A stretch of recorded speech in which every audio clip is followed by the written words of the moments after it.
بسم اللہ الرحمن الرحیم الحمدللہ عز وجل۔ قرآن پاک کی تفسیر طالب القرآن، شاندار تفسیر قرآن جو کہ قبلہ مفسر قرآن شیخ الحدیث مفتی قاسم اتاری صاحب دامت برکاتہم العالیہ نے لکھی ہے۔ آئیے اس عظیم الشان تفسیر قرآن سے قرآن پاک کی سب سے پہلی سورت سورہ فاتحہ کا تعارف، ترجمہ اور تفسیر قرآن سنتے ہیں۔ سورہ فاتحہ کا تعارف۔ یہ سورت مکہ مکرمہ یا مدینہ منورہ یا دونوں جگہ نازل ہوئی ہے۔ اس میں 1 رکوع اور 7 آیتیں ہیں۔ اس سے قرآن پاک کی تلاوت اور لکھنے کی ابتدا کی جاتی ہے، اس لیے اسے فاتحۃ الکتاب یعنی کتاب کی ابتدا کرنے والی کہتے ہیں۔ فضائل۔ نمبر 1، بخاری شریف میں ہے سورہ فاتحہ قرآن مجید کی سب سے عظمت والی سورت ہے۔ نمبر 2، مسلم شریف میں ہے سورہ فاتحہ وہ نور ہے جو نبی کریم علیہ الصلوۃ والسلام کے علاوہ اور کسی نبی کو عطا نہیں ہوا۔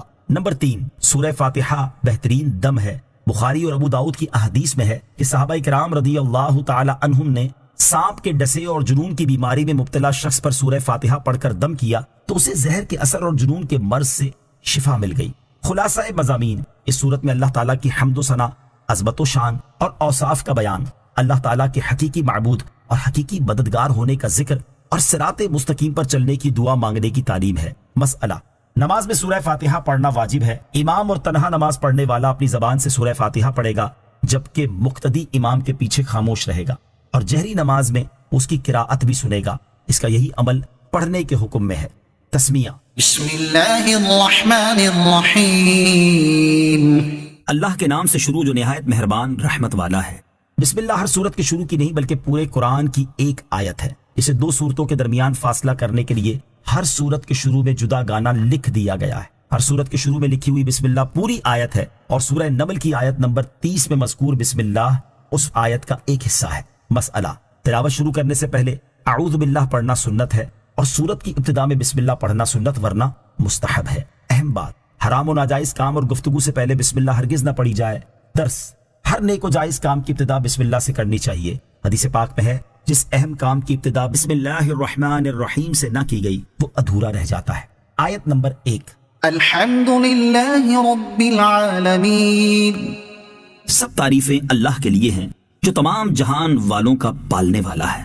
آیت کا معنی ہے کہ سب تعریفیں اللہ کے لیے ہیں جو تمام جہانوں اور جہان والوں کا پالنے والا اور مالک ہے۔ اس میں زمینی، آسمانی، عرشی، فرشی، ظاہر، پوشیدہ ہر طرح کی مخلوق داخل ہے۔ اہم باتیں، نمبر 1، تمام تعریفوں کا حقیقی حقدار اللہ تعالیٰ ہی ہے، کیونکہ اپنی ذات و صفات میں تو وہ خود ہی کامل ہے جس پر وہ حمد کے لائق ہے۔ بقیہ مخلوق کے جملہ کمالات میں بھی حقیقتاً تعریف کا مستحق اللہ تعالیٰ ہی ہے۔ یہ سب کمالات اور خوبیاں اسی کی عطا کردہ ہیں۔ نمبر 2، حمد کا عام معنی ہے کسی کی اختیاری خوبیوں کی بنا پر اس کی تعریف کرنا۔ نمبر 3، لفظ اللہ اس پاک ذات کا عظمت و برکت والا نام ہے جو کمال والی تمام صفات کی جامع ہے۔ نمبر 4، لفظ رب کے کئی معنی ہیں جیسے آقا، مالک، پالنے والا وغیرہ، اور یہ تمام معنی اللہ تعالیٰ پر مکمل طور پر سچے ہیں۔ نمبر 5، العالمین عالم کی جمع ہے۔ اللہ تعالیٰ کے علاوہ ہر موجودہ چیز کو عالم کہتے ہیں۔ یہاں جمعہ کا لفظ العالمین اس لیے ہے کہ اللہ تعالیٰ کی ہر مخلوق کو ایک الگ جہان بولا جاتا ہے۔ فضیلت، کلمہ الحمدللہ کی بہت فضیلت ہے۔ حدیث پاک میں ہے الحمدللہ میزان کو ثواب سے بھر دیتا ہے۔ درس، اللہ تعالیٰ کی حمد کرنا نبی کریم علیہ الصلوۃ والسلام کی سنت اور اس کی بہت فضیلت ہے۔ مسلم شریف میں ہے اللہ تعالیٰ بندے کی اس بات سے خوش ہوتا ہے کہ بندہ کچھ کھائے تو اللہ تعالیٰ کی حمد کرے اور کچھ پیے تو اللہ تعالیٰ کی حمد کرے۔ آیت نمبر 2، الرحمن الرحیم، بہت مہربان رحمت والا۔ رحمان اور رحیم اللہ تعالیٰ کے 2 صفاتی نام ہیں۔ رحمان کا معنی ہے نعمت عطا کرنے والی وہ حقیقی ذات جو بہت زیادہ رحم فرمائے، اور رحیم کا معنی ہے بہت رحمت فرمانے والا۔ اہم بات، لفظ رحمان اللہ تعالیٰ کا خاص نام ہے، کسی دوسرے کے لیے نہیں بول سکتے۔ بعض لوگ عبد الرحمن کو رحمان بول دیتے ہیں، یہ حرام ہے، جبکہ رحیم کا لفظ دوسروں کے لیے بولا جا سکتا ہے، جیسے ہمارے آقا علیہ الصلوۃ والسلام کا ایک نام رحیم بھی ہے۔ اللہ تعالیٰ رحمان الرحیم اور رب العالمین ہے، اور ہمارے نبی صلی اللہ تعالی وسلم رؤوف الرحیم اور رحمت للعالمین ہیں۔ درس، اللہ تعالیٰ کی رحمت بہت وسیع اور اس کے غضب پر غالب ہے۔ بخاری شریف کی حدیث قدسی ہے کہ لوح محفوظ میں لکھا ہے میری رحمت میرے غضب پر غالب ہے۔ آیت نمبر 3، مالک یوم الدین، جزا کے دن کا مالک۔ فرمایا کہ اللہ اس دن کا مالک ہے جس میں بندوں کو ان کے اعمال کی جزا دی جائے گی۔ اہم باتیں، نمبر 1، جزا یعنی بدلے کے دن سے قیامت مراد ہے جس دن ایمان و کفر اور نیکی و گناہ کا بدلہ دیا جائے گا۔ نمبر 2، اللہ تعالیٰ اگرچہ دنیا و آخرت دونوں کا حقیقی مالک ہے، لیکن یہاں قیامت کی ملکیت کا بطور خاص ذکر اس لیے ہے کہ اس دن کسی کی ظاہری ملکیت بھی نہیں ہوگی، جیسے دنیا میں تو ظاہری ملکیت مخلوق کو بھی حاصل ہے۔ آیت نمبر 4، إياك نعبد وإياك نستعين۔ ہم تیری ہی عبادت کرتے ہیں اور تجھ ہی سے مدد چاہتے ہیں۔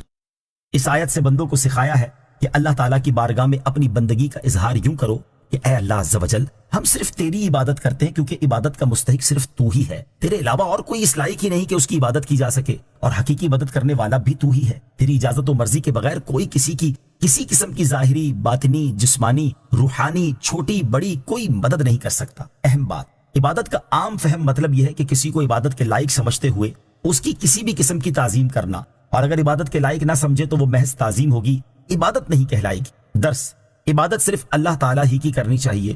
اسی طرح حقیقی مددگار بھی صرف اللہ تعالیٰ ہی کو ماننا اور اسی سے مدد کا سوال کرنا چاہیے، اس کے علاوہ کسی اور کی عبادت کرنا شرک ہے۔ یوں ہی مخلوق میں سے کسی کو عطائے الہی کے بغیر ذاتی طور پر مددگار ماننا شرک ہے۔ البتہ ظاہری اسباب و وسائل جو مخلوق کے ظاہری اختیار میں ہوتے ہیں، یا ان چیزوں میں جن کا حقیقی اختیار اللہ تعالیٰ کے پاس ہے، جیسے شفا دینا وغیرہ، ان میں کسی کو یوں مددگار ماننا کہ وہ اللہ تعالیٰ کی دی ہوئی طاقت سے دے سکتے ہیں، تو یہ اللہ ہی کا مدد فرمانا ہے۔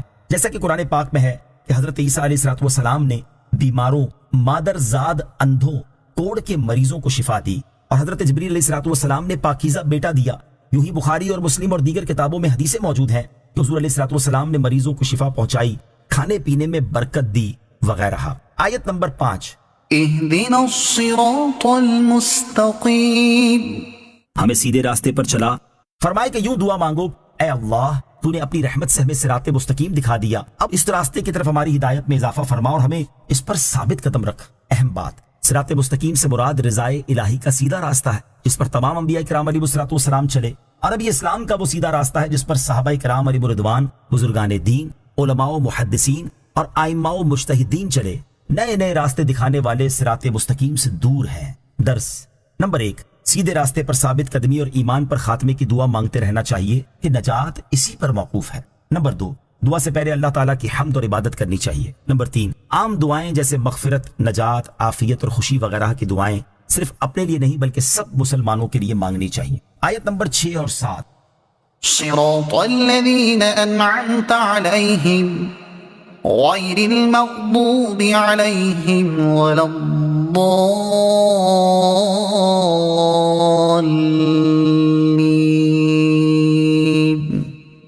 ان لوگوں کا راستہ جن پر تو نے احسان کیا، نہ کہ ان کا راستہ جن پر غضب ہوا اور نہ بہکے ہوئوں کا۔ ان 2 آیات میں مزید فرمایا گیا کہ یوں دعا مانگو، اے اللہ، ان لوگوں کے راستے پر چلا جن پر تو نے احسان و انعام فرمایا، جبکہ ان لوگوں کے راستے پر نہ چلا جن پر تیرا غضب ہوا اور جو بہکے ہوئے ہیں۔